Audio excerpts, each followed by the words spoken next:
দেশে জ্বালানি তেলের দাম বৃদ্ধির প্রভাব ইতিমধ্যে বহুমাত্রিকভাবে দৃশ্যমান হতে শুরু করেছে। রাজশাহী জেলায় পরিবহন থেকে শুরু করে কৃষি, শিল্প, বিদ্যুৎ ও নিত্যপণ্যের বাজার সবখানে এর প্রতিক্রিয়া দেখা গেছে। মেয়ে মানুষ এত দূর আসতে হয়রান হয়ে ওই নৌকা পার হয়ে নদী পার হয়ে, তাহলে তেল না হলে আমার ধান হবে বলেন। তেলের দাম সরকার বাড়িয়ে দিছে, তাছাড়া আমার কিছু করার নাই। আর ঘটনা হলো যে এই তেলে আমাদের খুব কষ্ট হয়েছে। হঠাৎ করে দাম বাড়ানো ও সংকট না কাটায় ক্ষোভ প্রকাশ করেছেন রংপুরের সাধারণ মানুষ। দীর্ঘদিন ধরে একটা গোলকধারার মধ্যে পড়ে আছি, আমরা তেলের সমাধান পাচ্ছি না। ভোক্তা বা ক্রেতা আমরা তো অনেক ক্ষতিগ্রস্ত হচ্ছি এভাবে হঠাৎ করে তেলের দাম বৃদ্ধি।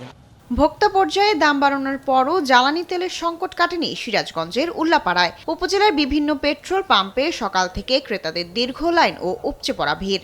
সারিবদ্ধভাবে যাদের ফুয়েল কার্ড আছে তাদেরকেই আমরা দিচ্ছি। বারুক সমস্যা নাই, কিন্তু তেলের যে সংকটটা সেটা রয়ে গেছে, এখনো তো পর্যাপ্ত আমরা তেল পাচ্ছি না।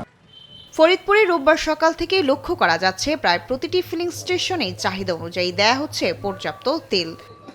এতদিন 1 লিটার 2 লিটার তেল দিচ্ছে 200 টাকা বা সিরিয়াল ছিল অনেক, আর আজকে 500, 1000, 2000 টাকা তেলও দিচ্ছে।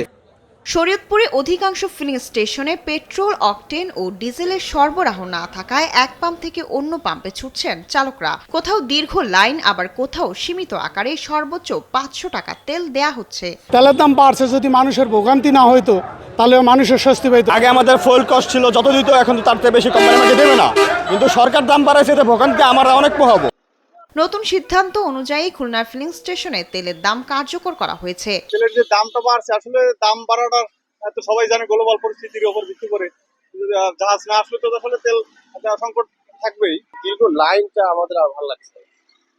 মূল্য বৃদ্ধি হয়েও যদি আমরা খুব কুইকলি আগে যেভাবে তেলটা পেতাম এইভাবে যদি তেলটা পাই তাহলে আমাদের স্বস্তি। চাহিদার তুলনায় সরবরাহ কমে যাওয়ায় ঝালকাঠি জেলার প্রায় সব ফিলিং স্টেশনে এখন তেলের সংকট। আগে কিছু পাম্পে সীমিত পরিমাণে ডিজেল, অকটেন ও পেট্রোল পাওয়া গেলেও বর্তমানে অধিকাংশ পাম্পে তা পুরোপুরি বন্ধ রয়েছে।